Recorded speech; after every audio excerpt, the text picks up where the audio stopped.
She's got long legs and short shorts, but she ain't got no teeth. She wears a red bandana on her head and she smiles so sweet. She'll steal your heart, a very first sight should rip apart your soul. She'll torture your mind and waste your time and drag you down the road. 'Cause she's a Jezebel, St. Andrew Jezebel. 'Cause she's a Jezebel, St. Andrew Jezebel. Hey y'all, thanks for tuning in to Season 2, Episode 3.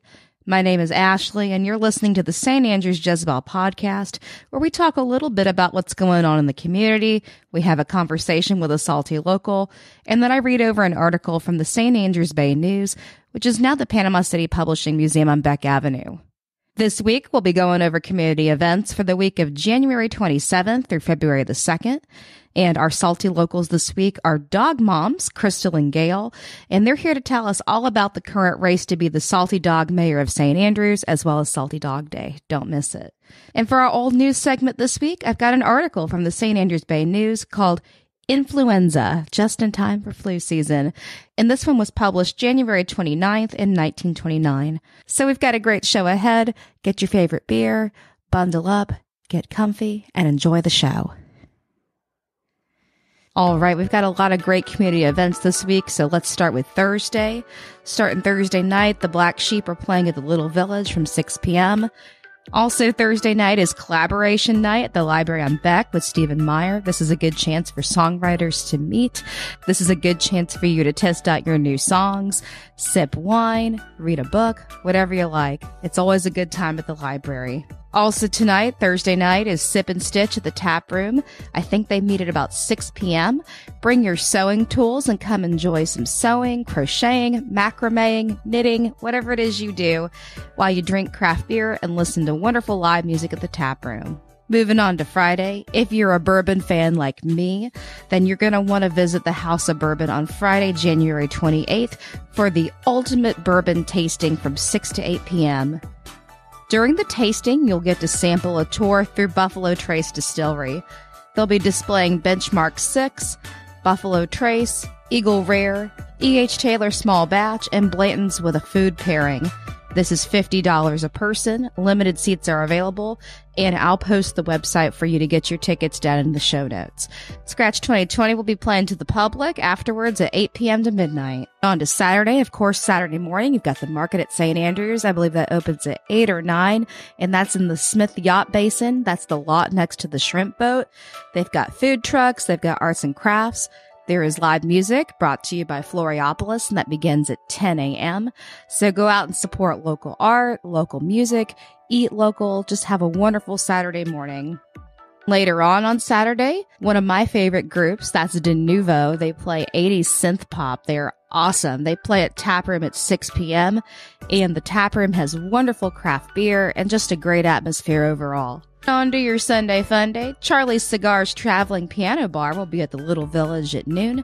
Moving on to Monday, there's Monday Night Little Fest, and this one's hosted by John Caesar. I am so excited to be a part of it this week. Thank you, John, for inviting me. Also on the lineup is, of course, John Caesar, one of my favorite local artists, Morgan Summers, and Dane B. So come out to the Taproom on Monday at 6. There'll be craft beer. There'll be live music. It'll be a great time for everybody. Tuesday, I don't have all the details on this, so Cheyenne or anybody who might be listening from Taproom, fill me in. I heard that there is trivia at Taproom. So send me a message and let me know what it's all about and what time you start so I'll know for next time. Wednesday, there's public hours at Floriopolis, and this is a great time to work on the next art exhibit on Janie's Fence. Just show up at Floriopolis, that's at 1131 Beck Avenue, between noon and 5 to paint.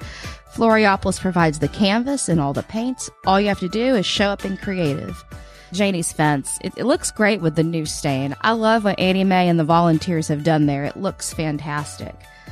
So speaking of the fence, the new theme should be installed around the 1st of February, and the upcoming theme is mythical creatures.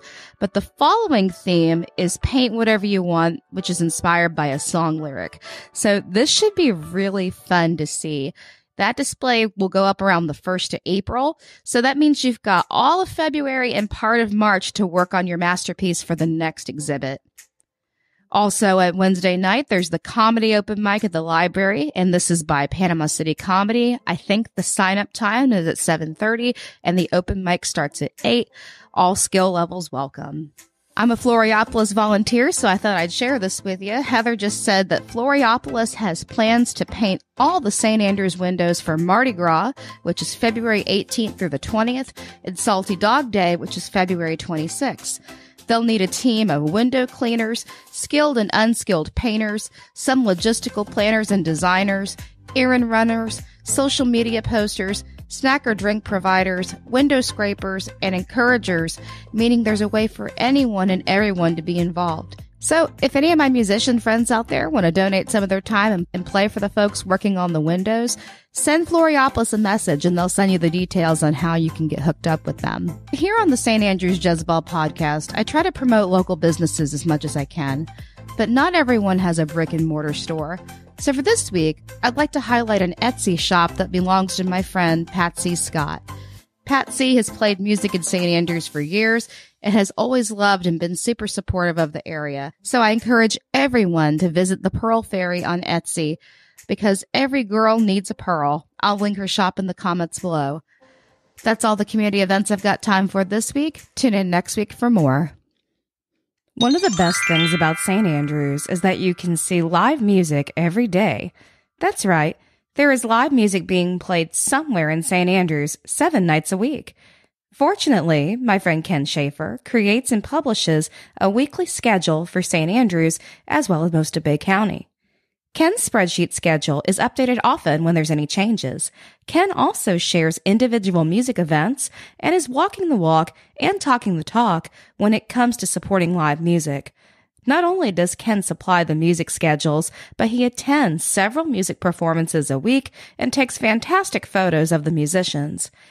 As a working musician myself, I feel blessed to have Ken and his wife Donna as treasured members of our local musical family. Make sure you like and follow Ken's page, Salty Sounds in St. Andrews, and Oh Boy Music on Facebook, so that you'll always know where all the live music will happen. Thank you so much, Ken, for everything you do. We are here today with Crystal Ford and Gail O'Dwyer. They are the dog moms of Socks, who is the current mayor of St. Andrews, and Betty Boop, who is in the running for the mayor of St. Andrews and has the support of Socks. So, Crystal, what is Salty Dog Day and what's it all about? Salty Dog Day is an annual event in St. Andrews. It is a farmer's market, but it is more dog-oriented that day. And prior to the event, we have the mayor race. Awesome. And how does the mayor race run? How does someone get involved in that? Go to saltydogday.com and register your dog. They'll ask you for some information and a picture, and then they'll post them up there on the website, and people can go in and vote. And every dollar is a vote. That's wonderful. And are the polls open right now? They are. They'll be open until the Wednesday prior to Salty Dog Day. Let's think back to a year ago. Did the dogs have platforms? If so, what was Socks' platform? They can have platforms. Socks was beach cleanup, which we've actually got to do a couple this year while we were mayor. So it was fun to have that community engagement event. Did y'all have any, I'm sure y'all have plenty of memories, but any particularly good ones during his mayoral term? Yeah, he's had a lot of fun. We got to light the Christmas tree this year. That was pretty fun. The cleanup events we already mentioned. He had a big birthday party at Taproom. That was loads of fun. He will be the Grand Marshal at the Pet Parade for Mardi Gras this year. He got to do it last year as well because of the timing. So he gets to double dip a little there. So we're looking forward to that coming up with the crew of St. Andrews and the third weekend of February, and the dog parade, it will be Sunday at 2:30 p.m. Well, that is so exciting. I'm excited to see everybody in the parade. So also here we've got Gail O'Dwyer with Betty Boop, and Socks is supporting Betty Boop for Salty Dog Mayor this year. Gail, can you tell us a little bit about Betty Boop? Yeah, Betty Boop is a 3-year-old Labradoodle. She's had lots of training, everything from beginning to through advanced training. She's a canine good citizen and certified. And then she's also gone through therapy dog training. Therapy dog aren't being certified right now because of COVID. So we have to wait for that. But so she's pretty well trained. I would imagine so. I mean, she just lights up a room every time you see her. Yeah, she's always happy to see lots of people around town. She's got quite a few friends and notoriety. They know her before they know who I am. That's just the way it is. Well, you can't miss her. So if Betty Boop wins, what are her plans as the new mayor of St. Andrews? Well, Betty plans to promote and participate in community events, much like Sox has done. There are some community cleanups, which she will participate in. We'd also like to work doing some of the beautification programs around town with the art, or the butterfly gardens have to be maintained, things like that. She helped gather some donations for the local foster-based rescues and some of the hurricane victims. Yeah. Oh, that's wonderful. Yeah. And she got a lot of the candy for the Halloween Harvest Fest that was given out by vendors and by the crew. So we went around and got that donated by different organizations. Walmart gave us a huge amount. Target gave us candy. So that was donated by places. But Betty was instrumental in making sure that we got that candy for the kids. It was a lot of work, too. It was a lot of work. Yes, it was. So that she also likes to do meet and greets at the Panama City Publishing Museum. That's one of her favorite places to go. I think she thinks she owns it. And the people who are there. Catch her at the farmers market info booths on Saturdays. Yeah. And yes, we do go to the information booth and hand out information and wander around and visit with everybody, which is a good time. So that's fantastic. And how does it make y'all feel as dog moms to have your babies involved in the community so much? Well, I feel real good about it. I love that people love her as much as I do, and that she can be there and be, helpful. And people just feel good being able to go up to her and pet her and talk to her. And, she usually wears bows and things like that and try to keep her cute so that people just enjoy her. So it makes me feel good. One event I didn't mention that we got to participate in this year was during a Pride Day event here in St. Andrews. That's right. That's right. Doggy Diva Drag Show, and that was loads of fun. We made lots of friends during that event. We were able to go help decorate for a prom that they put on for that group. Awesome. And there's a lot of people out of that group, especially young people, that just love Socks, and every time they see him, they want to take a picture with him, and they follow all his social media and stuff. And so it's really fun to be able to make those connections with people through him, because I'm more of a dog person than a people person. So he kind of loops that in there. I'm definitely more partial to dogs and cats than I am people, for sure. What do each of you and your dogs love about the St. Andrews neighborhood? It's so pet friendly. Pretty much every business allows them to come inside, or they have a deck outside for you to bring your pets in. They pretty much always have a treat ready or a pet ready to give.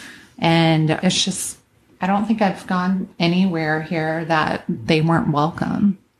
Well, that's true of people too. I think St. Andrews is very inclusive of all people. Very welcoming and very pet friendly. I love that too. I also love how artsy St. Andrews is. All the art, the murals, the music. Mm-hmm. It's just a very creative, fun place to live. Everything from, the musicians to the artists that paint the murals and put pictures up on the wall. All of it. It's just a beautiful place to live. And everybody's welcoming and want you to participate. We've been able to help Floriopolis with some things like that with the community. And, even if you're not the most artistic person, there's something you can do to assist. So it's been fun to kind of get that outreach with the different groups. Yeah. Absolutely. And that's one of the things I love about St. Andrews, too, is how everybody pulls together. And, we did before the hurricane, but I think so even more. I think that sense of community has been revived. and that a lot of people are thriving on that right now. And that's a good thing because that's how we're going to get better. And so what are some dog-friendly activities folks can take their pups to enjoy while visiting St. Andrews? Or perhaps maybe they're visiting or they just moved here. What would you recommend to them? Oaks by the Bay is dog-friendly. Have some poop stations there for sweet feed. Allows dogs to come in, and they'll even have a little frozen yogurt for them treat. So that's always fun there. Little Village is super dog-friendly. Taproom all the time, big time dog friendly there. Pretty much anywhere you go here, they're going to break out a water bowl and ask you if you need anything for them and welcome you in. Just going down to one of those venues that have open air, and pretty much that's almost everywhere in St. Andrews, and taking your dog, listening to music, having a beverage, maybe something to eat from wherever you're at, or a food truck that's just next door. So you can bring your pups along, and it's a great time for everybody. Another place is Saturday morning, the farmer's market. It's always fun to take your dogs there. And then there's usually quite a few dogs there, so they can sniff and have a good time too. So yeah, it's good socialization for them as well. Absolutely. I love seeing all the doggies about and how friendly everybody is and how well behaved all the dogs and the dog owners are. What's each of y'all's favorite things about being dog moms? Never lonely. Yeah. Right? Just all the love they give you, and basically therapy, just being there with you and putting their head on your lap, or in Sox's case, his whole body. It's just great. Just taking care of them, just having the company and the companionship is awesome. Entertainment value as well. Oh, yeah. Sox looks at you and his teeth are out, or his little tongue's kind of blooping out a little. I believe it. And do your animals have siblings? Sox is currently an only child, but he was not an only child. That was just recently. He had 3 other dogs and a cat at one point. So it's just me and him right now. Betty has 2 kitties. Aww. And one she just recently, and she really did adopt this kitty. So we are now the new owners of a new kitty, and he's swell, and they all get along and have a good time. Other siblings that you might count is my daughters, my granddaughters, and my great-granddaughter. She loves all of them. Just, and they call her sis. So, she's got lots of family. I love that. Do I remember correctly? I saw Betty with a gray kitty not very long ago. Yes, that's her new kitty. And then she has a big, big black kitty, and his name is Father Brian. Oh, I love that. Just like he's all black and he has a little white right under his chin. So his name is Father Brian, and just looking at him makes you want to confess. I have a cat almost like that. He's a tuxedo cat, and he's definitely offspring of the salty cats here. His name is St. Andrew. Oh, how cute. The new kitty came from Mewtwo's Refuge and came for a foster trial. But Betty said he was her kitty. Yeah, and he was staying, he's there. So Betty is a cat mom. She is. So thank y'all both for being here. And for those of you listening, we're actually recording on a very cold, rainy evening here in St. Andrews. Hopefully the weather will be nice by the time we listen to this on Thursday. How can folks reach y'all online and beyond to find out all the cool things you and your pups are up? We're both on Instagram and Facebook. You can find Sox by searching Sox the Mayor. And Betty you can find by searching Betty Boop for mayor. She has an upcoming event. Oh. I do. Well, Betty does, and Sox is her co-host. But we're going to be at Sisters of the Sea, February 6th. That's a Sunday, and we're doing a doggo brunch. Oh. Sisters of the Sea has a new dog menu, and so it's dog-friendly food like chicken and rice. And so we'd love everybody to come out. Give Betty some votes. We'll have a raffle and the dog brunch and people food too, and beverages. So it'll be quite the party. Put on your best hat because we want everybody to wear a cute hat, and just festive. So it'll be fundraising and fun. That sounds like a great time. So I hear that Betty's got some new merch available. Can you tell me a little bit about that, please? Yeah, it's on Redbubble. You can search Betty Boop for Mayor, and it should pop up there, or you can hit up Socks or Pages and we'll have the links listed there where you can find the merchandise. You can get shirts, hats, socks, coffee mugs, masks, all kinds of fun stuff. And all of the proceeds that come from the sales will go towards Betty's campaign. Well, that sounds like a wonderful way to support her. Everybody be sure to check that out. Well, I wish Betty the best in the upcoming race for the Salty Dog Mayor of St. Andrews. Thank you all again for being here, and until next time, keep St. Andrews salty. Is it me, or does it feel like a lot of people are sick right now? I found this similar to the times we're living in now, so I thought I'd share this article from the Andrews Bay News, printed January 29th, 1929. Influenza. The following graphic description of influenza symptoms was written in 1918 by Will R. Jones of Little Rock, Arkansas, to a friend. If you haven't had the flu, you could tell you have it by the symptoms. It creeps upon you like Prohibition did in Kansas. First you have a chill, and your teeth make more racket than a Tin Lizzie. Your back gets so cold it would make a cake of ice sweat, and you have fever at the same time. You take your temperature with a bar of cold iron, you hold it in your mouth, and if it gets red hot, you have only a 300-degree fever. But if it gets white hot, you have 500 degrees, and then you better take something. You sneeze 60 times per minute, and when you sneeze, your head leaves your shoulders, about your feet. Your neck stretches like rubber. It's the rebound that hurts. Your back hurts some too. If you happen to sleep, you dream that the butcher is removing your backbone with a dull cleaver. Every time you get a long breath, it feels like you've swallowed a handful of fish hooks, and your eyeballs and eyelids are so sore you don't bath them at all, just grease them to keep them from drying up. Your ears are there just for ornament. You can't hear anything. You only take 15 kinds of medicine, a dose for every 4 minutes. Of course, I may have just a slight case of it. Thank y'all so much for tuning into Season 2, Episode 3 of the St. Andrews Jezebel podcast. I want to say thanks to everyone who tuned into the premiere of Hell's Hot, Florida's Hotter last week on YouTube. Be ready for another episode of Salty Field recordings featuring Jack and Jen to be coming out very soon. We had a great time making those videos, y'all, and I can't wait to share them with you. As always, if you'd like to support the podcast, please visit our Ko-fi page where you can make a one-time donation. Make sure you tell your salty friends to follow us on Facebook so you'll receive a notification every Thursday when new episodes go live. If you liked our theme song, it was written by me and it was recorded by Dave Schwartz on the campus of Gulf Coast State College. The rest of the show was written in my music room, and the interviews are recorded at Floriopolis. So we'll see y'all next Thursday. Till next time, keep St. Andrews salty. Red lipstick, so thick, and a push-up bra. Tramp stamp, stretch marks, and a lacy thong, 'cause she's a Jezebel, St. Andrew Jezebel, 'cause she's a Jezebel.